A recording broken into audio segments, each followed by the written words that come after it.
12 ounce can large such as Budweiser or 7 ounce. Sir? So it's loud. Okay, we're going to go on to budget workshop. Time is 9:13 p.m. Melanie? Good evening. So, the highlight of your evening.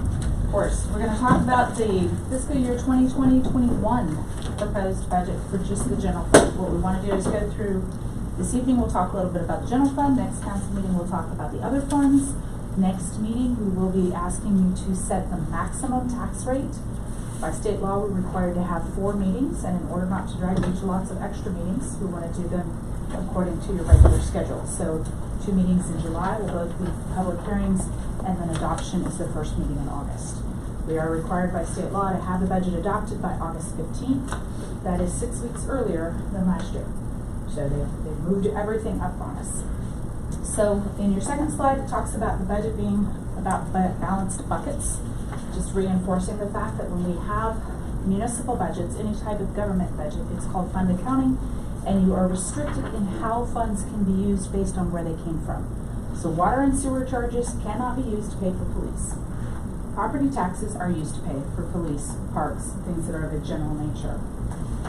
The budget definitions, just to kind of reiterate again, fixed expenditures are those things that we do not have any discretion over. That is our unfunded liabilities, such as pension obligations and outstanding debts, and most especially the current debt service payments. So we're required to have debt reserves. That would be one of those liabilities we keep in the pocket. And then also the debt service payments. Our variable expenditures, that's where we have discretion. We talk about what positions are needed to deliver the services that are desired, and then the wages and benefits according to market attached to those, operating costs, capital projects. We want to keep in mind our long-term needs. It's very easy, particularly in the circumstances we're in which revenues are very tight, that we put aside our long-term needs. Unfortunately, what we've been trying to recover from is those being put off for a long time, and there's a huge backlog of infrastructure need, and so we've spent several years really investing hard in that infrastructure. We have to keep in mind those needs still exist. The base budget assumes current service levels. Reductions obviously are dropping those service levels in order to meet the existing revenues available. Our new initiatives are when we have expansion times, such as we did last year, we would add services. I mentioned the strategic map priorities earlier. This is what we start from. Council sets the goals and the priorities of the community based on what you believe is the priority of the community. Staff takes that and builds the budget from there. So even though this year, going forward, 2021, we don't anticipate making great strides and huge progress, we always keep them in mind because we always want to keep movement toward that. Traditionally, and considered a best practice for budgeting, is that your priorities don't change based on whether you're expanding or decreasing. If public safety is your number one priority, public safety is the last thing cut and the first thing added. And that priority doesn't shift based on the revenues available to you.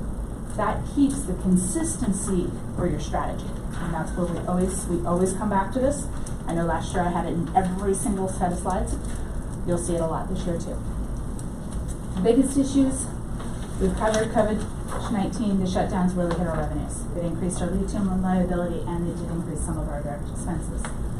The reduced oil field activity. We don't know the degree and how long that's going to continue. We have obviously lots of intertangled factors playing into that, and it's anybody's guess. We do have major capital and process improvements. All of the investments that council approved so that we could start building in a more efficient organization, this is the time that we need to complete those so that we have the ability to continue a high level of service with fewer resources. Continuing our financial cleanup and our reporting for the accounting side of things. We do good news. Just to note, there is some good news in here. Our property taxes are stable. So that's an awesome thing to have. We do have to build in some comfort level, some caution, given that usually when people are experiencing personal financial distress, they're a little slower to pay their property taxes. So we have to be mindful that we may see a lower collection rate than we might have in the last couple of years. Again, it's a minor thing, but we want to make sure that we have that caution in the back of our mind.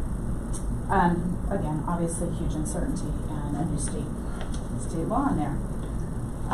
Part of how we approached the general fund this year. So we could come to you, because we have, particularly the city manager and finance, we have an obligation to present to you a balanced budget. You have an obligation to adopt a balanced budget. That's what the laws are, and it's best practices. It's how you retain that public trust and honor that public trust. What we wanted to do was delay and defund some capital projects that were not as urgent, recognizing that we need to retain that strong strong fund balance to retain our positive financial position. If this is an extended recession, we want that flexibility so that we're not decimated, and that also if we need to issue more debt, or as we need to issue debt, particularly even though it's not in the general fund, in water and sewer, we receive good ratings. This makes a huge impact, one, on our ability to enter the market, and two, on the rates that we're going to pay. So you'll hear a lot of obsession. That's why we have a policy that you've adopted for 25% fund balance, and we need to protect that. So defunding some of these capital projects is to do that and to make sure that that is preserved, just in case there's more fluctuations, and to ensure that any additional drawdown does not hamper that. Have to maintain a high level of fund balance to ensure cash flow as well, particularly in a volatile environment. We want to maintain our balance between operating revenues and operating expenditures. Again, staying away from tapping into fund balance. There's a term called race, not chase. Having introduced us to the other day, it's kind of interesting about having this idea that you don't want to follow your revenues. You don't want your expenditures to follow your revenues down. You kind of want to scoop up under them. So if your revenues are dropping, you want your expenditures just enough under them that you have the capacity to move with them. And you're not having to overreact. Or again, from my perspective, you don't want to have constant shocks to the system. It is difficult for the community, for the organization, for the individuals to go through these types of situations. We all know that the tension level across the country is off the charts. We don't want to compound that. So we want to be anticipating and protecting as much as we can by being cautious and conservative. Building in the ability to fluctuate. We also, I've mentioned the backlog, and that we are legally obligated. We want to be thinking through where we can go. Again, how do this go with this cool quiz? Economics professor? Yeah. Okay, so he had an economics professor who kind of put forward the analogy of being the coach who's trying to coach a football game, but he's down in the locker room watching a feed that's 3 plays behind what's happening on the field.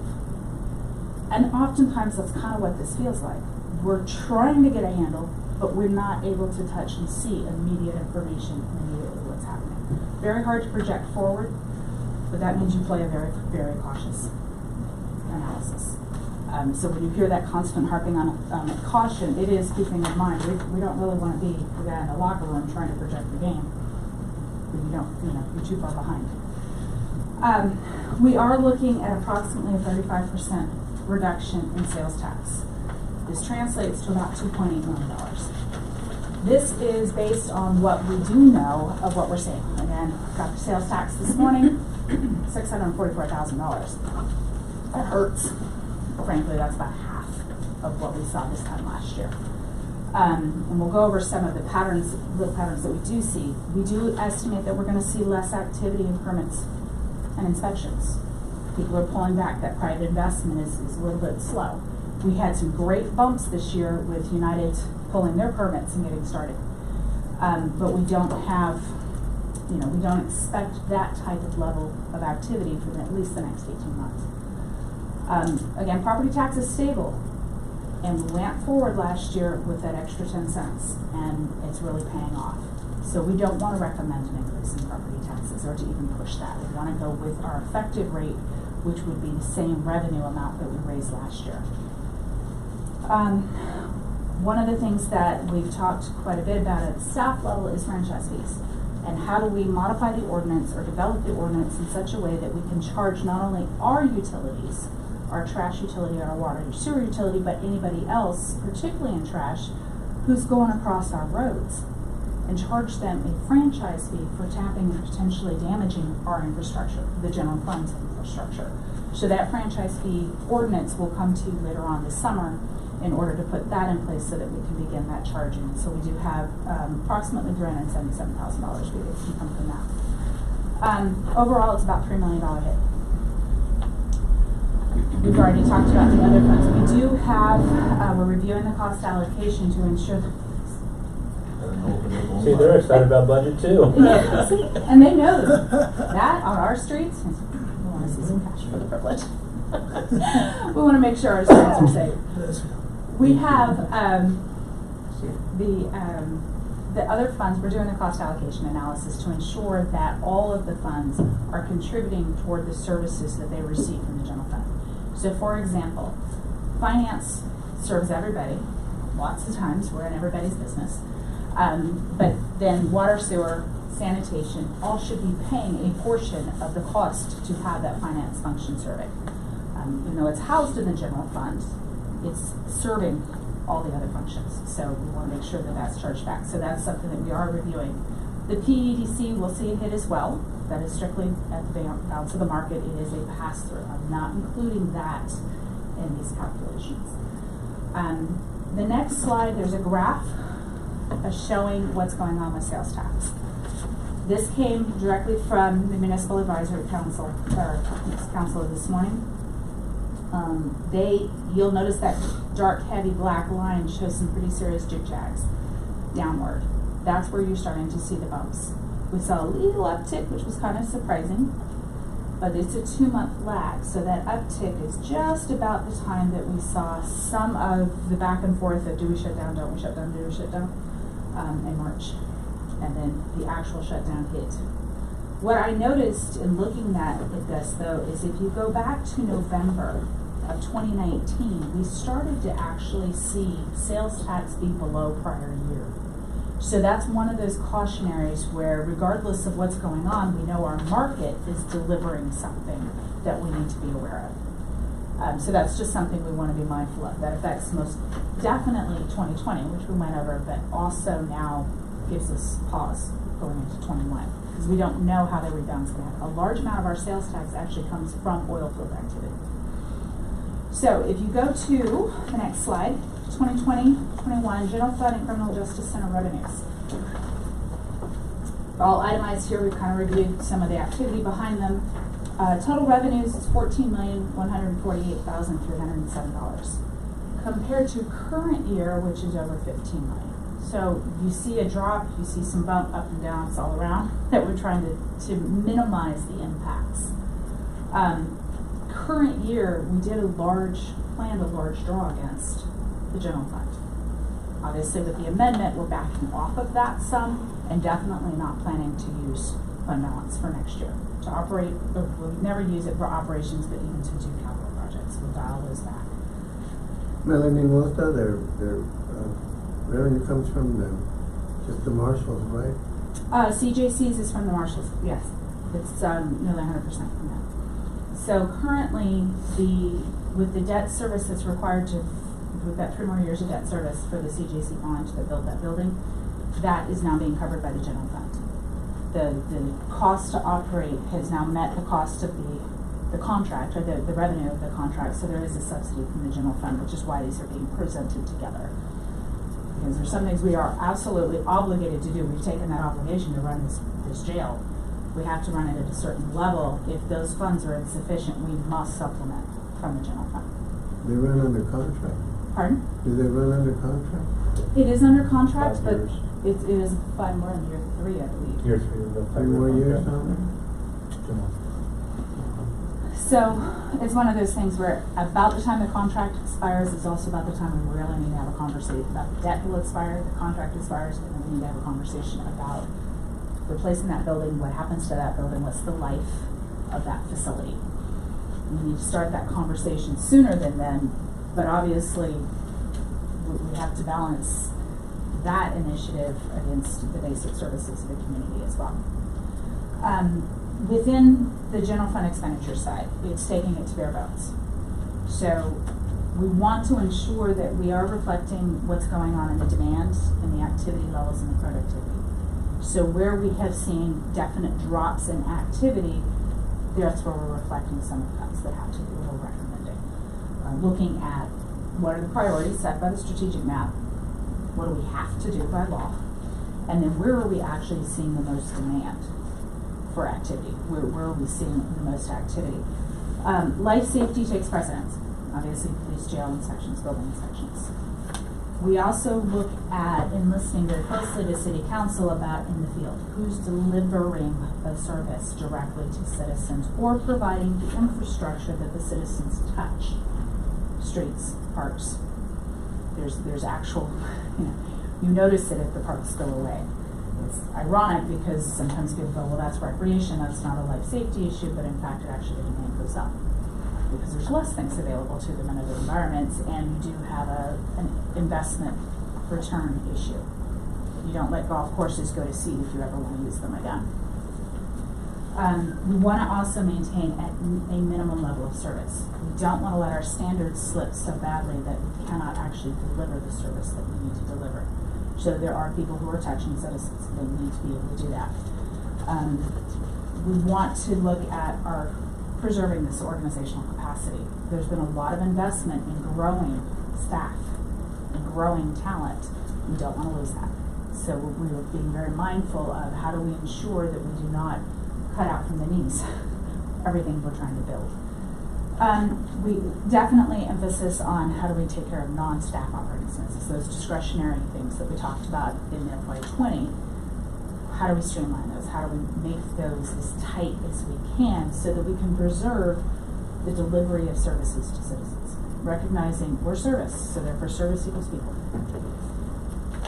There are no vehicle purchases or minimum in this budget. We've done a lot of investment in vehicles and those preventative maintenance contracts, and that gives us a little more flexibility now when things are so tight.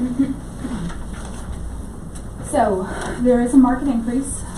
We are hopeful, cautiously hopeful, that we will stay under 5% for healthcare increase, and the recommendation will be that the city absorbs that rather than pass it on. We want to shift out some of our external efforts where we contract out to having staff do the work so that we can retain that staff in-house and frankly a little more control of some of the work. When we are slammed, we have to contract out.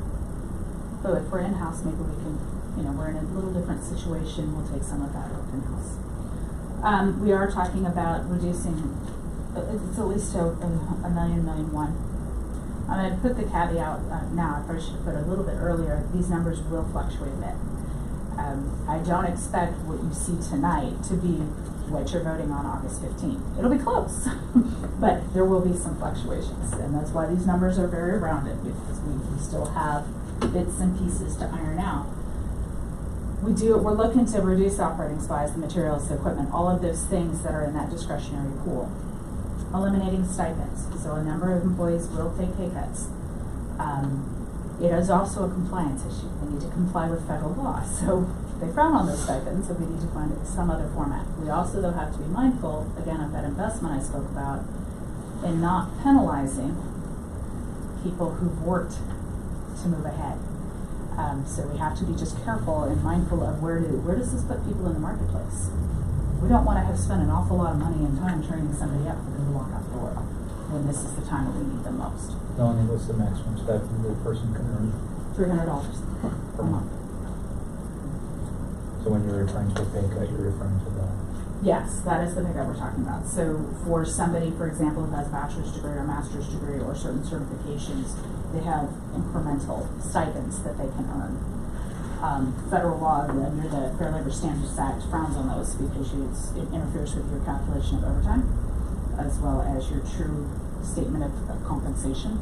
So we need to get rid of that methodology, and all new employees since last summer with the new pay plan, that went away. But for all the existing employees, it's still there, or the people who were hired prior to that, that needs to go away. We're looking at eliminating and reducing pay for a lot of those employees. So Are there many of those? Pardon? Are there many of those? I don't know the exact number. I'm gonna, judging from the payroll report, I'm gonna say there's probably 40, 50 employees affected. Wow. So it's not a small number, but it's definitely people, it's a blend. Because there's folks who've gone for their certifications, that makes them more valuable to the city. But on the other hand, we're also looking at, that balancing act. We are looking at reducing positions. There's no way to come up with $3 million out of the general fund that does not affect people. We did look at furloughs. We're talking about 11 days of a furlough generates $100,000. That's 1 day a month. That would be 88 employees, because you can't furlough your cops, you can't furlough your jail. That's your largest chunk of the general fund. So you'd be talking the front street employees and the office employees.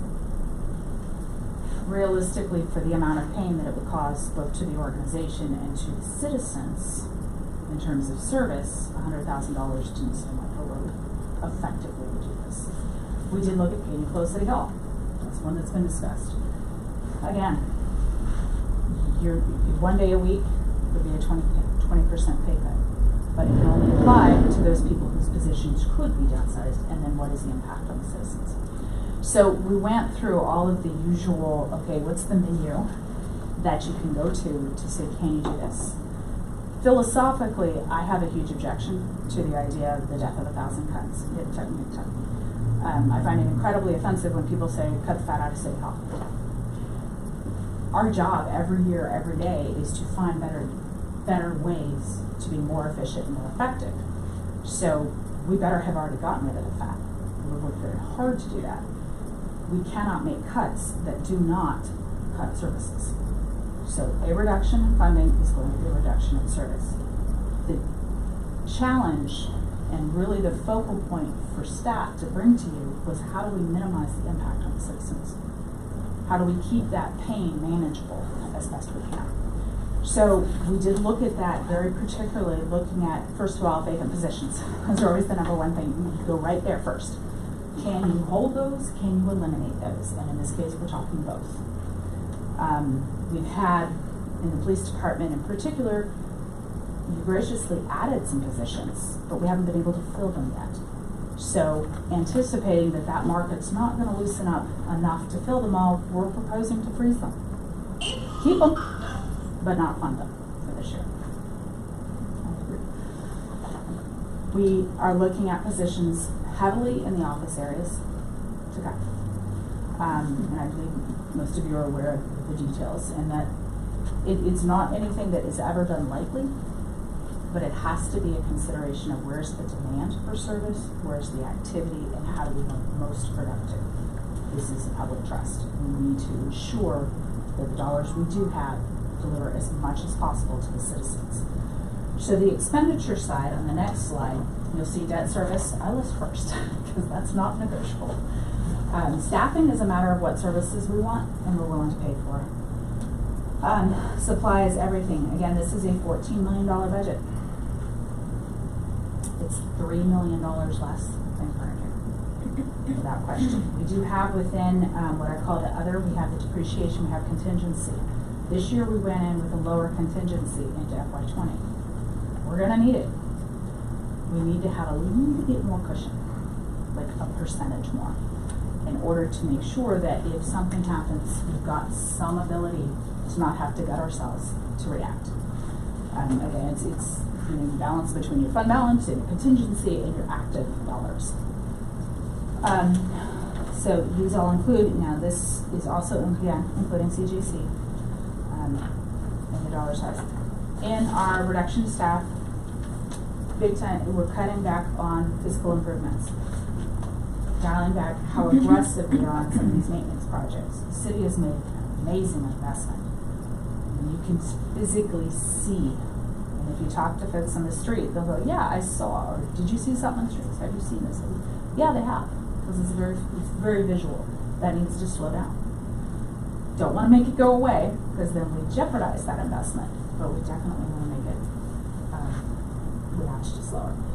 More emphasis on electronic communications. I talked about the stricter adherence to policy and procedures. We want to make sure that everybody is paying their fair share, and those that pay are not being penalized for those that don't pay, and that goes across the board. We will have slower response times within that, but those two elements are kind of how we try to manage those slower response times. Where are we investing our time? Where are we investing our efforts? We want to propose that there be a recall provision. If revenues bounce back, and we have the ability to document for your comfort level that we believe these are sustained, then we want to be able to call people back who are laid off and have them have first dibs in effect on those positions, recognizing they have served the city well, and we want to be able to bring them back. If we can pull those revenues and we can genuinely demonstrate that they are sustainable, then we would be able to do that. What I'm asking from you today is your thoughts and your feedback. Or in the next few weeks, call me, email, text, whatever, let's talk. Let us know, let Beth know, let myself know, so that we can go over the details, so that we can be responsive. We will be looking at doing budget review, the next meeting, and both meetings in July. July will include budget hearings. Set the tax rate, again, June 25th, and then adopt on August 13th. So any questions? And on the 25th, it's setting a maximum. Maximum rate, yes. So recognizing there's some fluctuation, we don't have final assessment or evaluation numbers. We may not have them by June 25th. It's one of the things that comes when you start messing with timelines. We want to set the maximum rate, recognizing the actual rate will probably be lower. We finally adopt August 15th. We want to bring forward the maximum non-referendum vote, or non-referendum requiring rate. So that would include the 3.5% permitted under state law. That is not the intent to levy. We just need that room in case valuations go a little crazy. Don't expect it, but again, we want you to have that option so that you're not suddenly finding yourself with, oh, guess what, we just now have a property tax cut that we didn't intend. Mayor, to answer your question, 51 people received stipends.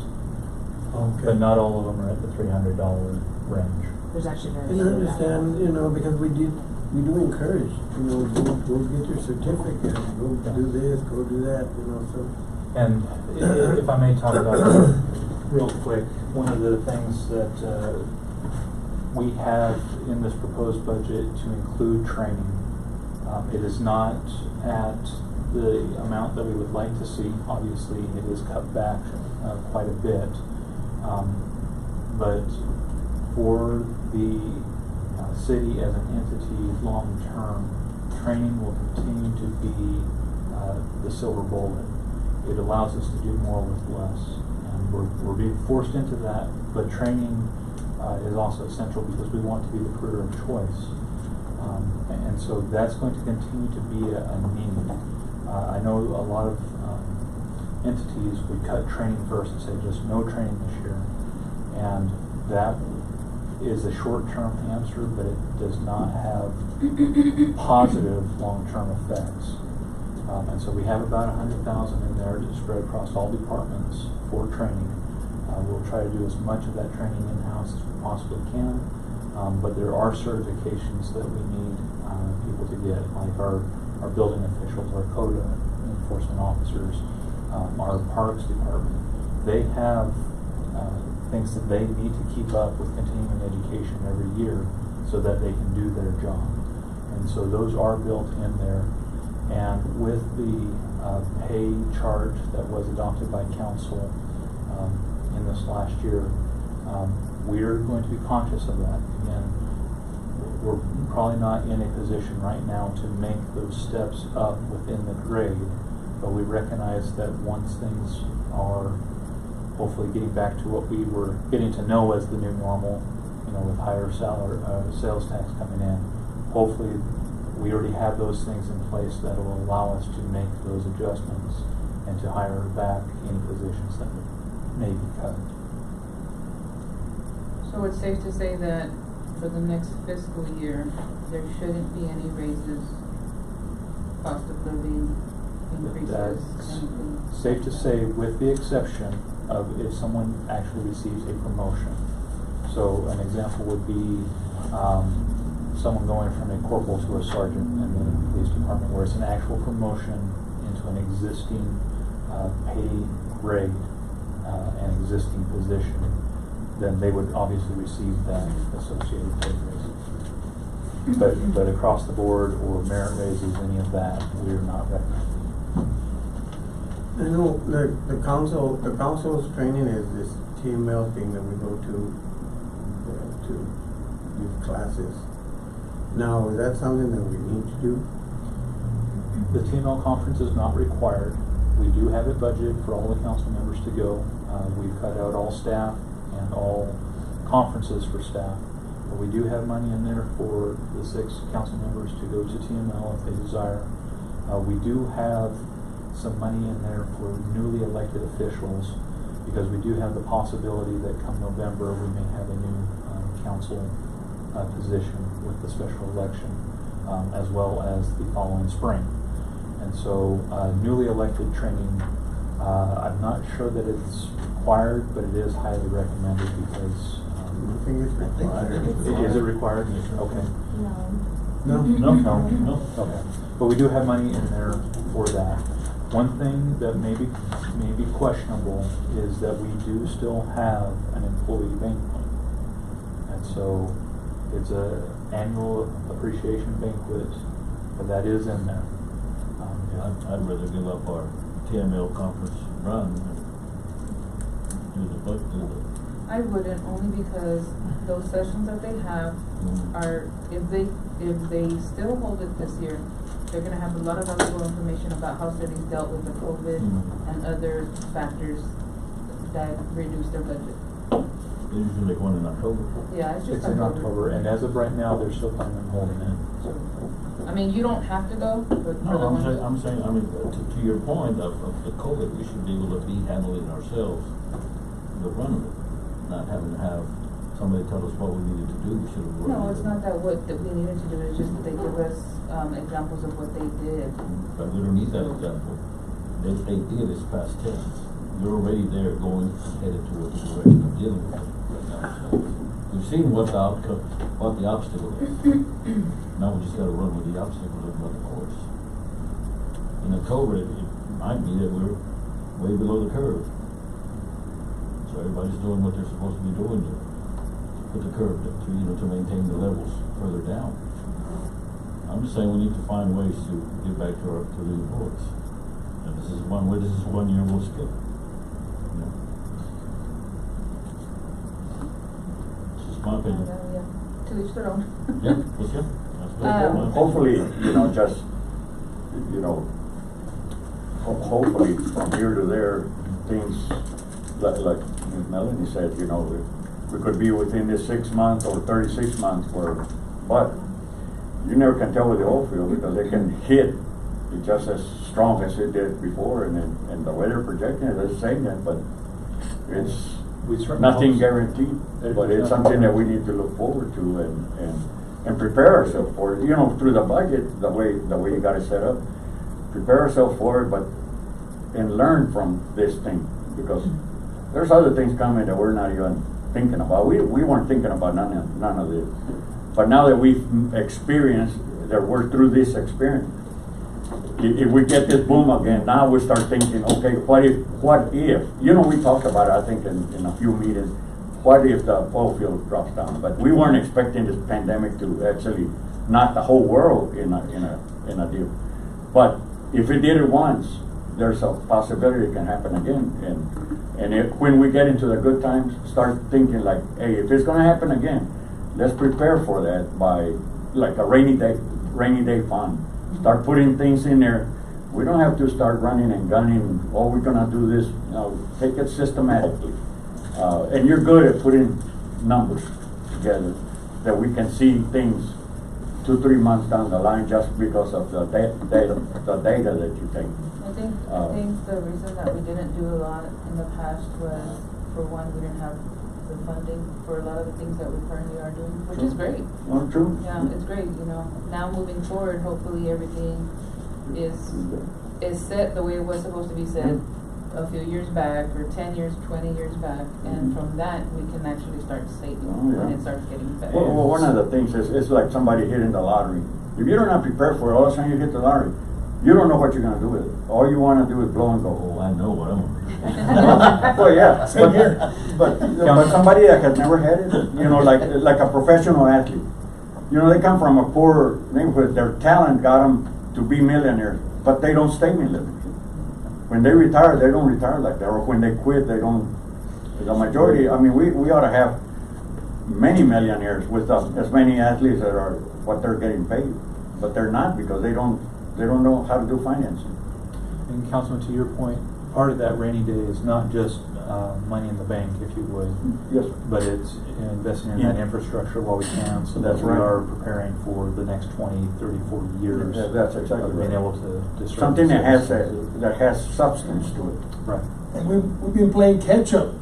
We lacked so much in funding back in the past that we're barely trying to catch up with all our Yeah, equipment. you know, I never understood until I got in, you know, where the money was going. But looking at the infrastructure, good God, that can break anybody. Yeah. And then you finish one end and you gotta go back to start to where you were left. Yeah. Started again. So- It's a cycle.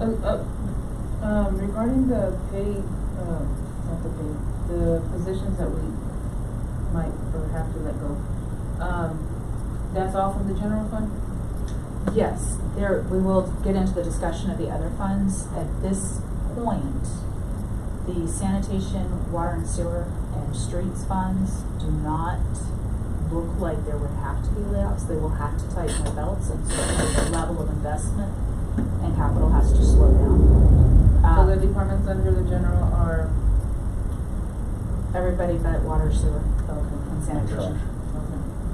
okay. Is anybody in all the departments and city employees, is anybody close to retirement that would, you know, that we could say let's retire early and? I am afraid to even offer that.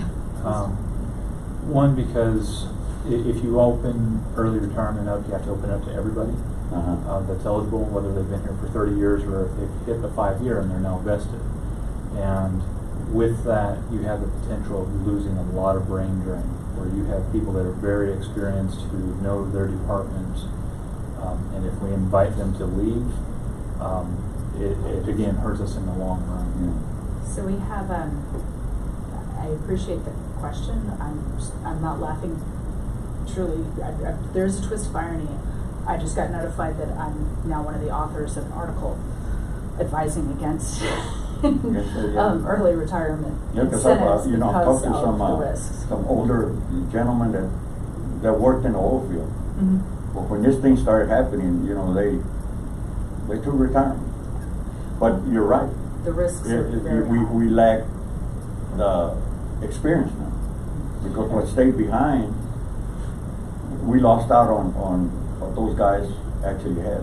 And it wasn't time for, I mean, they were close, but like if my company offers me, I'm 3 years from retirement.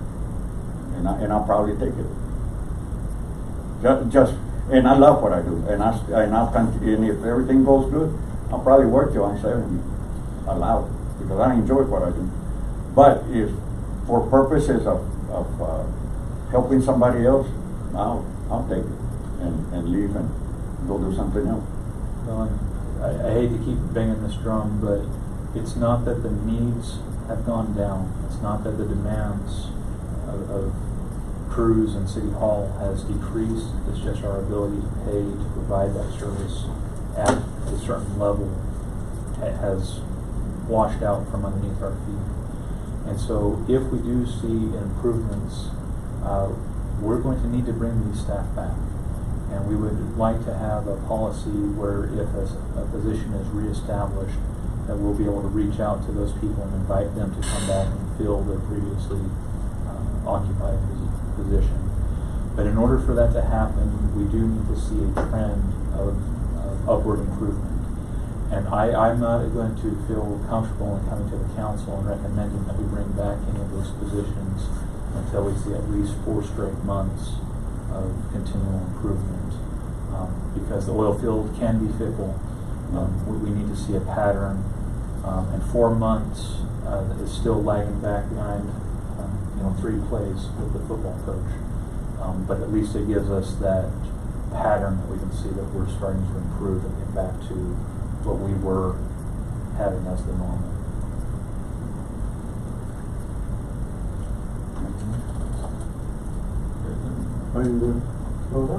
Things will get better, God willing. Can we go ahead and close the meeting I out? just have one Oh. question real quick. Are we going to see, I guess before we actually finalize the budget, how many people actually get paid out of what? Oh, yeah. Okay. So What, we'll do the true position count and which funds are assigned to. Okay. Part of what this evaluation is including is what positions truly belong in which fund. So one of the tactics, for example, that we take is cross-training people across multiple functions. So should they be charged to this fund or that fund or split? And making sure that it is appropriate and accurate so that the cost of service is truly represented and not inadvertently subsidized by one fund or the other.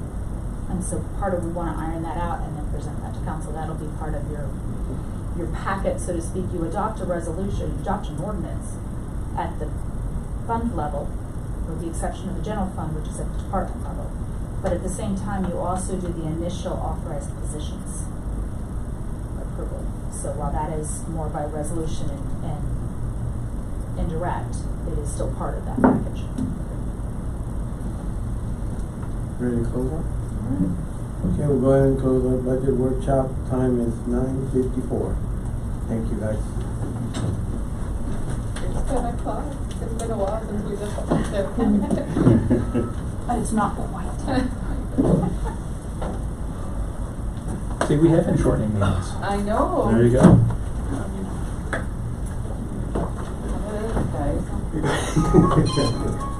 Oh. Vamos a sacar te traje algo, something to study. Uh-oh. It's all about the West, about Pecos West.